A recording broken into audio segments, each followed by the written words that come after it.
निवडणूक आयोगाच्या विरोधात महाविकास आघाडी, विरोधक घटक पक्ष आणि मनसे त्याचबरोबर डावे पक्ष देखील आज मोर्चामध्ये सहभागी होणार।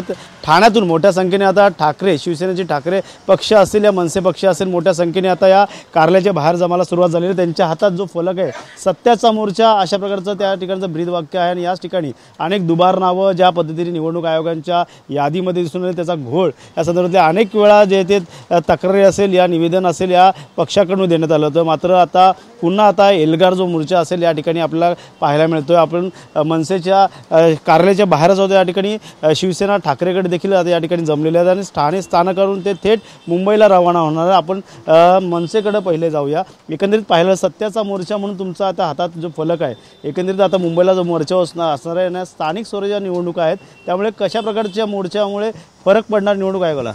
खूप मोठा फरक पडणार आहे कारण जो सत्य आहे हे आज बाहेरच आज नव्हे तर सर्वांना माहिती आहे की सत्य काय होतं। कारण जो निवडणुका लागल्यानंतर जो शुकशुकाट होता तोच खरं सत्य होतं। कारण लोकांना ते निवडणुकीचा रिझल्ट मान्य केलं नव्हतं कारण लोकांना माहिती आहे हे लोक चिटिंग करून निवडून आले। त्यांची चिटिंग आज तर बाहेरच येणार आहे आणि आज जवळजवळ महाराष्ट्रातनं जो जनता आहे ती उतरणार आहे कारण ज्यांनी वोट केलं त्यांचं वोट गेलं कुठे, त्यांना जो प्रश्न होता त्याच्या प्रश्नाचं आज त्यांना उत्तर मिळणार आहे। म्हणून आज सामान्य सगळी जनता पण आज रस्त्यावर उतरणार आहे आणि असंख्य महिला सेना पूर्ण महाराष्ट्रभरातनंही या मोर्चामध्ये सहभाग घेणार आहे। दुबार नावा संदर्भातलं काय सांगणार? वारंवार दुबार नावा संदर्भात तुम्ही तक्रारी केल्या मात्र त्या संदर्भात निवडणूक आयोगाने काय पाऊल उचललं का? पुढचं प्रभाग आमचं 389ची यादी आहे, यात स्वतः माझं नाव आहे। याचा जेव्हा अभ्यास केला गेला तेव्हा 43 नावं मयत आहेत, सोडून गेलेली आहेत, बोगस वोटिंग आहे। ही सगळी नावांचं आम्ही वरच्या अधिकाऱ्यांना याचा रिपोर्ट दिलेला आहे आणि अशीच सगळ्या 55 ते 58 याद्यांमध्ये आमचं काम चालू आहे। साधारण मयत एका यादीमध्ये जर 25-50 असतील तर तुम्ही विचार करा आमच्या 58 याद्यामध्ये किती असतील। म्हणजे जवळ 2-3 हजार नुसते मयत आणि बाकीचे जे बोगस बोगस आहेत। म्हणजे असे करून एकेका प्रभागामध्ये 10-15 हजार जर त्यांनी वाढवून मतदार दिले असतील तर त्यांना विनिंग करण्यासाठी तेच महत्त्वाचे आहेत म्हणून ते चोरी करतात ते आणि हेच साफ करून मतदार याद्या साफ कराव्यात आणि बॅलेट पेपरवर मतदान घ्यावं असं आमच्या राजसाहेबांनी निवडणूक आयोगाला हे दिलेले। काय वाटतं बॅलेट पेपरवरती निवडणुका घ्यावं? काय वाटतं येणाऱ्या काळात ईव्हीएम बंद होईल का? बॅलेट पेपरवरती घेतलं जाईल का? काय शंका कुशंका? आजचा हा मोर्चा आहे तो सत्याचा मोर्चा आहे, कुठल्याही सत्तेसाठी मोर्चा नाही आहे। आणि राजसाहेब ठाकरे हे 17 सालापासून या विरुद्ध लढत म्हणजे आजची लढाई नाही आहे ही। राजसाहेब 2017पासून या विषयावरती लढत आहेत। आमचं एकच म्हणणं आहे की ज्या निवडणुका होत्या त्या पारदर्शक व्हाव्या। मतदार यादीमध्ये जो घोळ आहे तो मतदार याद्या संपूर्णपणे स्वच्छ झाल्या पाहिजेत आणि मतदान हे पारदर्शक झालं पाहिजे। त्याच्यामुळे संविधान किंवा आपली जी लोकशाही आहे ती वाचली पाहिजे एवढंच आमचं म्हणणं आहे। आणि राजसाहेब ठाकरे हा विषय आत्ताच मांडत नाही की निवडणूक आल्या म्हणून 2017 सालापासून राजसाहेब या विषयावर भांडतायत। नक्कीच डावे पक्ष देखील या मोर्चामध्ये सहभागी होणार त्यामुळे तुम्हाला आता पाहिलं तर डावे पक्ष काँग्रेस सर्वच एकत्र आता येऊन ह्या मोर्चेकरी आता निवडणुकीच्या आयोगाच्या विरोधात आता एकत्र येणार। मतदारांमध्ये अशी विभागणी करणं ही मुळात चूक आहे। म्हणजे डावे उजवे नाही, खरे आणि खोटे केलं पाहिजे हा सगळ्यात पहिला मुद्दा आहे। आणि आत्ता ही जी काय लढाई आहे ना ही त्या मतदार यादीच्या शुद्धीकरणासाठीचीच लढाई आहे। आणि काल पण आपण बघितलं असेल नवी मुंबईच्या जिल्हाधिकाऱ्यांनी आयुक्त निवासाचं त्यांनी स्पष्टीकरण दिलं, मग 550 सुलभ शौचालयाच्या पत्त्यावरच्या मतदारांचं का नाही स्पष्टीकरण दिलं त्यांनी? कारण त्यांच्याकडे ते स्पष्टीकरण नाही आहे।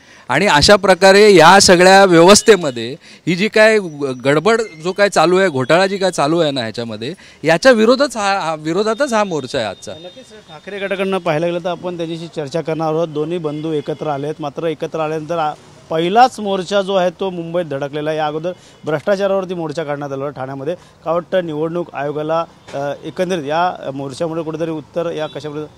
100% जेव्हा असा एखादा मोर्चा निघतो की जो मोर्चा सत्तेचा नसून सत्याचा मोर्चा आहे त्याच्यावर तुम्ही टॅगलाईन वाचली असेल की खोट्या मतदाराविरोधात खऱ्या मतदारांनी सामील व्हा।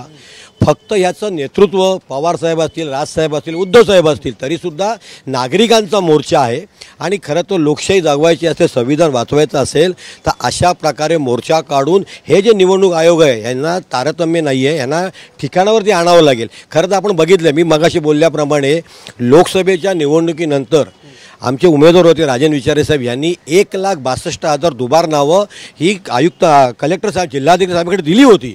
त्याच्यावरती आवाज उठवला होता, ती कमी झालीच नाही। त्याच्यामध्ये विधानसभेला 10,000 नावं वाढून 1,72,000 दुबार नावं झाली। म्हणजे अशा प्रकारची खोटी लढाई हे लढतायत आणि जिंकतायत. ह्यांच्यात ताकद असेल EVM बंद करा, बॅलेटवरती या आणि बॅलेटचा जो निकाल लागेल तो आम्ही सगळे ॲक्सेप्ट करू, सगळे मान्य करू. नाही तर ह्यांची जागा ह्यांना कळलेली आहे, ह्यांच्या ताकदीने हे दोन्ही भावांचा सामना करायची ताकद कोणामध्ये नाही आहे. महाविकास आघाडी आणि मनसे एकत्र आल्यामुळे ठाणा असेल, मुंबई असेल, जिथे जिथे या स्थानिक स्वराज्य संस्थेच्या निवडणुका असतील तिथे फक्त लोकशाहीचा वाचवण्याचाच झेंडा फडकणार आहे आणि याची मला पूर्ण खात्री आहे. त्याच्यामुळे निवडणूक आयोगाने सुद्धा हा मोर्चा जो निघालेला आहे ह्याच्यातले जे मुद्दे आहेत याचा अभ्यास करावा. ही दुबार नावं, मयत नावं ही काढून टाकावी आणि खऱ्या अर्थाने तुम्हाला लोकशाही टिकवायची असेल EVM बाजूला काढा आणि बॅलेट पेपरवरती मतदान घ्या, जो मतदाराचा खरा अधिकार आहे. कशाप्रकारे जय्यत तयारी झालेली आहे, कशाप्रकारे कुठे मुंबईला कशाप्रकारे जाणार आहे? एक जण आपली सत्याची लढाई लढण्यासाठी आज निघालेले आहेत. सगळं पक्ष एकत्र वटून आज मोर्चाला सहभागी झालेले आहेत. नक्कीच शिवसेना ठाकरे गट असेल या मनसे पक्षाकडनं जय्यत तयारीला सुरुवात झालेली आहे. मनसे कार्यालयाकडनं आता थोड्याच वेळात आता जे आहे ते सर्व मोर्चेकरी आता मुंबईला जाणार आहेत. रेल्वेकडनं रेल्वे स्थानक ठिकाणी जमून सर्व रेल्वेतनं प्रवास करत हे मोर्चेकरी आता जाणार आहेत. त्यामुळे निवडणूक आयोगाला आता कशाप्रकारे आता या ठिकाणी आता कोंडीत पकडणार हे देखील आता पाहणं गरजेचं राहणार आहे. कॅमेरा अथर्वसह गणेश सोरा, TV9 मराठी, ठाणे.